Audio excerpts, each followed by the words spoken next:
แถวนี้ก็นี่อันนี้ก็คือเป็นบ่อนรับบอนนอนพี่น้องบ่อนรับบอนนอนของเด็กน้อย2 คนนี่แหละนะจนตกจนขลุบลงเบิดละอันนี้ก็คือเป็น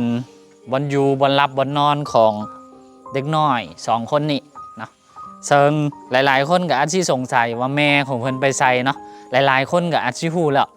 นะสำหรับบรรดาแม่พี่น้องผู้ที่ว่ายังบ่ทันฮู้เนาะก็คือแม่ของเด็กน้อย2 คนนี่ไปสร้างครอบครัวไหมกับผัวเนาะคนจีนแล้วก็คือตอนนี้ก็คือพากันไปอยู่ทางฝั่งประเทศจีนพุ่นละนะก็เหลือแต่เด็กน้อย2 คนนี้ที่ว่ายังอยู่เฮือนหลังนี้ผู้นี้อายุประมาณ8-9 ปีส่วนผู้นี้ก็ประมาณ6 ปีเนาะ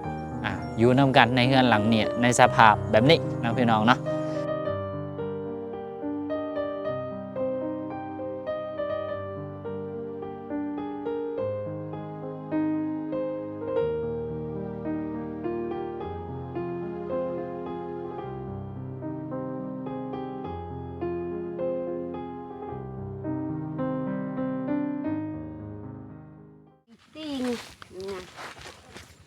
สบายดีและสวัสดีบรรดาพี่น้องมดสุขสุขคนอีกตื่มเช่นเก่าเช่นเคยเนาะ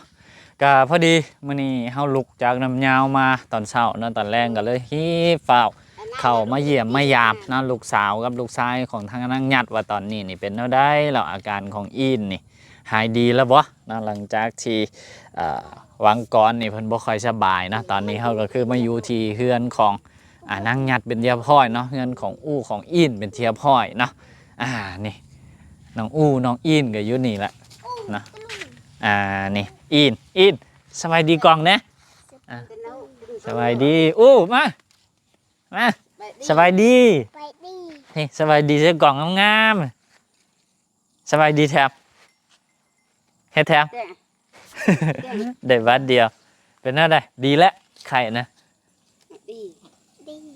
ดีแล้วยิ้มแล้วนะว้าวแล้วตอนเนี้ยก็คือตอนที่เข้ามาเธอก้อนหัน2 เทือเนาะก็หลังจากที่หายดีพี่น้องก็มีปัญหาไหมตามมาเรื่อยๆเนาะโดยความที่ว่าผู้น้อยอยู่นำกัน2 คนเนาะบ่มีแม่อยู่นำบ่มีแม่ดูแลนี่มันนี่มาTin yuk. Mani ma.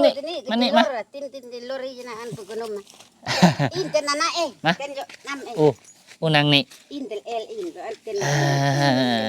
Ten นี่นะเด็กน้อย2 คนพี่น้องตอนนี้ก็คือมีแต่เด็กน้อย2 คนนี่แหละอยู่นำกันกับแม่เฒ่าเนาะแม่เฒ่าก็บ่ค่อยสบายช่วงนี้ก็แล้วก็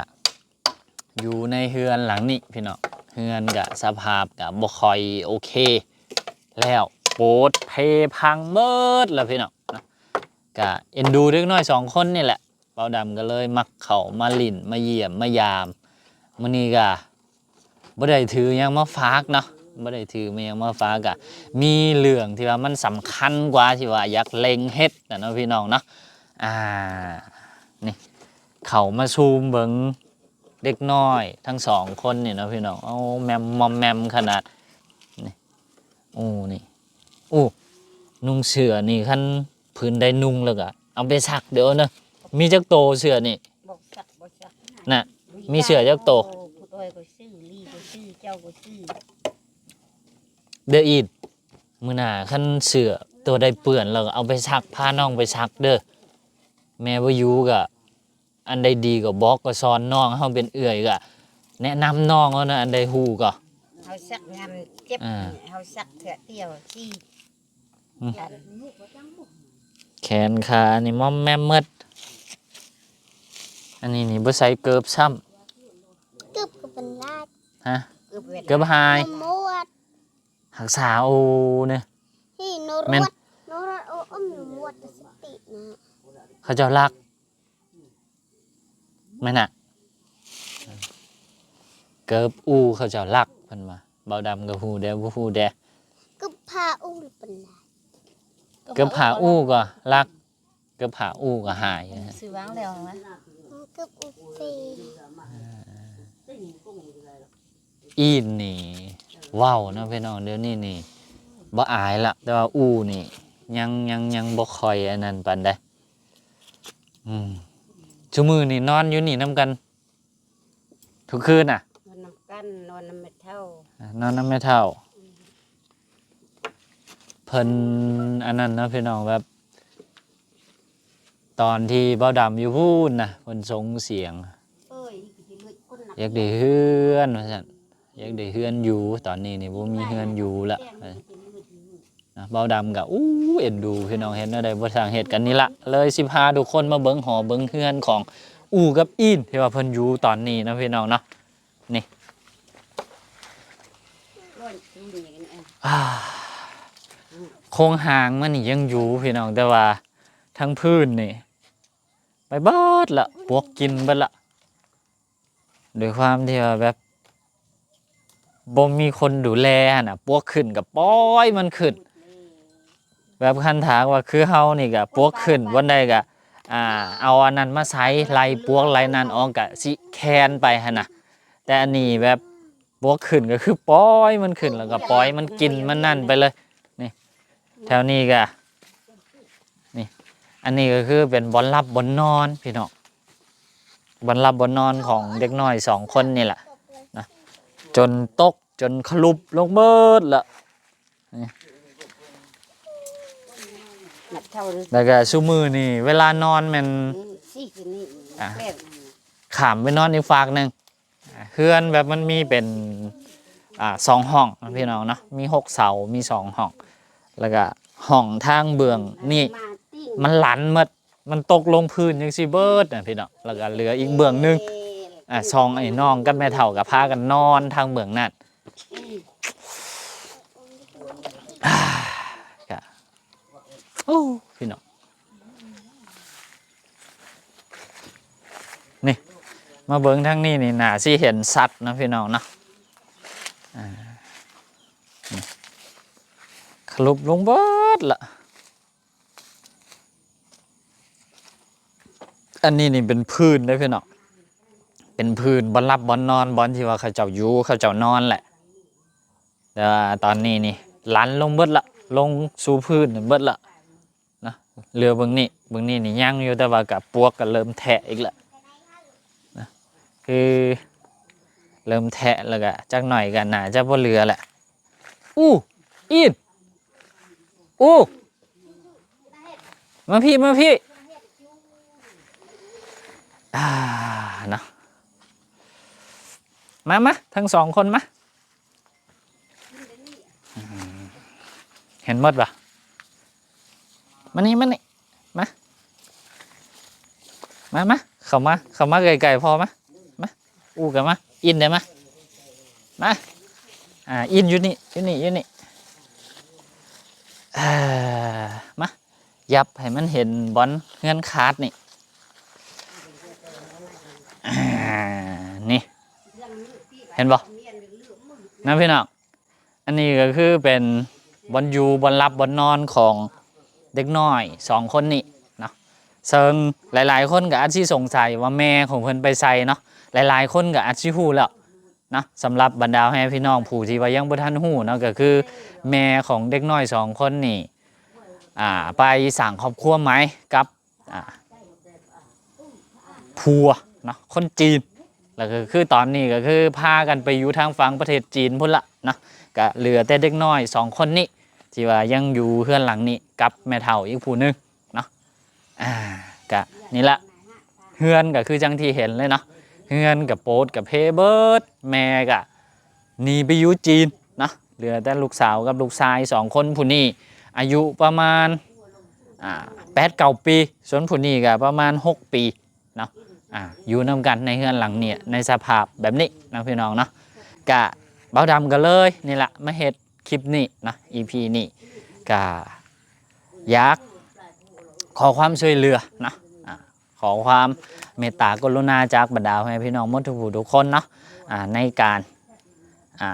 ปลุกหอย่อเฮือนให้เพิ่นถ้าหากว่าเป็นไปได้นะซึ่งมามื้อนี้เนาะเบาดำกะ มีเงินของทางผู้ใหญ่ใจบุญเพิ่นพี่น้องที่ว่าเพิ่นฝากไว้กับเฮาเนาะจำนวนหนึงนะก็อันนี้เป็นเงินที่ว่าทางผู้ใหญ่ใจบุญเพิ่นส่งมาเนาะไว้กับเบาดำตอนนี้เนาะจำนวนทั้งหมดที่มีอยู่ก็คือ1,450,000 กีบเนาะพี่น้องเนาะที่ยังเหลืออยู่ก็เพิ่นส่งมาเป็นค่าดูแลเป็นค่ายกขยาของน้องอีดที่ว่าป่วยวางก่อนนี่เนาะก็ยังเหลืออยู่ซ้ำนี่เนาะเฮาก็สิเอาเงินตัวนี้ละเนาะพี่น้องเนาะเงินตัวนี้ละจำนวน1,450,000 กีบนี่เป็นเงินตั้งต้นพี่น้องเนาะในการเฮ็ดหอเฮ็ดเฮือนให้กับเด็กน้อย2คนนี้เนาะซึ่งเฮาก็บ่ฮู้ว่าสิเป็นอะไรต่อไปเขาเจ้าสิได้เฮือนหรือว่าบ่ได้เฮือนนั่นน่ะแต่ก็ฝากหน่อยฝากขอความเห็นบอกเห็นในขอความเมตตากรุณาจากบรรดาให้พี่น้องหมดทุกผู้ทุกคนที่เอ็นดูแล้วก็ยักซอยเด็กน้อย2คนนี่นะเนาะก็ลองพิจารณาเบิ่งนะตามความสมควรว่าสิเฮ็ดแนวใดสิหาทางซอยเด็กน้อยเขาเจ้าได้แนวใดเนาะคือในมุมมองของบ่าวดำเนาะคือเด็กน้อยเขาเจ้านี่เขาเจ้าบ่ได้ฮู้แม่นหยังทั้งหมดนะเนาะพี่น้องเนาะเป็นเพียงเด็กน้อยตาดำๆที่ว่าเกิดขึ้นมาใหญ่ขึ้นมาแล้วก็พอฮู้ความซ้ำใดซ้ำหนึ่งแล้วก็ผู้เป็นแม่ก็มาถิ่มมาปะไปสร้างครอบครัวใหม่อยู่พูดอยู่จีนพุ่นนะเนาะปะให้เด็กน้อย2คนนี่อยู่นำกันตามลำพังแบบที่ว่าบ่เหลียวบ่แลบ่ไม่ยังเลยนะเนาะก็เนี่ยเด็กน้อยวัย9 ปี6 ปีก็กำลังดื้อเนาะบางครั้งเฮาเว้าไม่ยังก็ฟังแดบางครั้งก็เว้าก็บ่ฟังแดนะเป็นเด็กน้อยชนเผ่าเนาะพี่น้องเนาะเป็นชนเผ่าคือมุก็ประมาณนี้เนาะพี่น้องเนาะ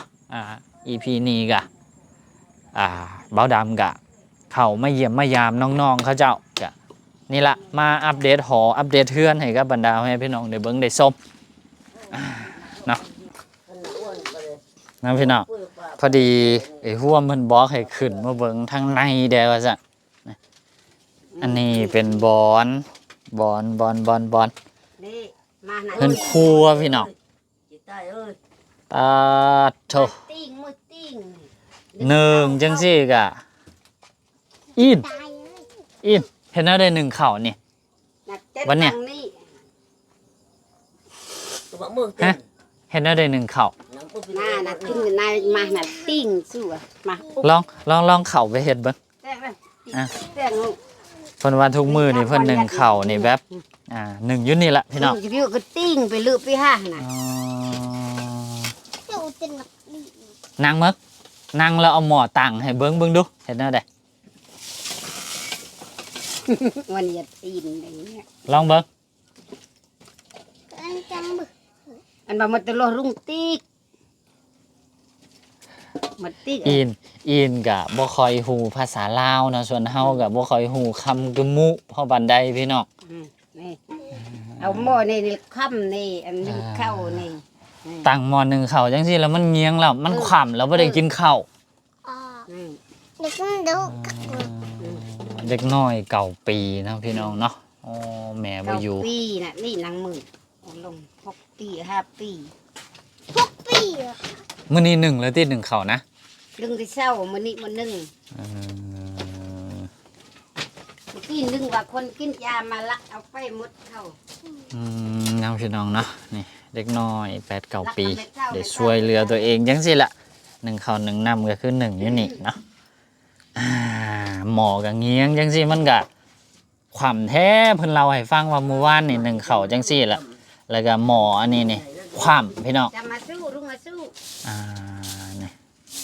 เฮามาถ่ายคลิปก็มาปัดมากวาดนี่อินนี่บ่แม่นธรรมดา ต้องมันต้องอิ่มหมดเลยอู่ เนาะ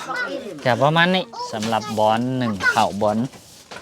อยู่บอนครัวกินของเพิ่นแล้วก็นี่อันนี้คือทางนี้เฮือนพี่น้องยังเหลือแต่เคสนี่แหละที่ว่ายังพอนอนได้นะอันนี้ก็คือแม่เฒ่าพี่น้องแม่เฒ่าที่อยู่เฮือนนี่นะทางพุ่นนี่คืออยู่บ่ได้แล้วพี่น้องเอ้ยนะ หักหมดละเนาะก็ถือโอกาสนี่แหละแบบมาแจ้งข่าวน้ำบรรดาพี่น้องนำเนาะใจจริงของเบาดำก็คืออยากช่วยน้องๆเพิ่นเนาะเป็นการปลุกหอย่อเฮือนให้กับน้องๆเพิ่นแหละถ้าหากว่าเป็นไปได้เนาะ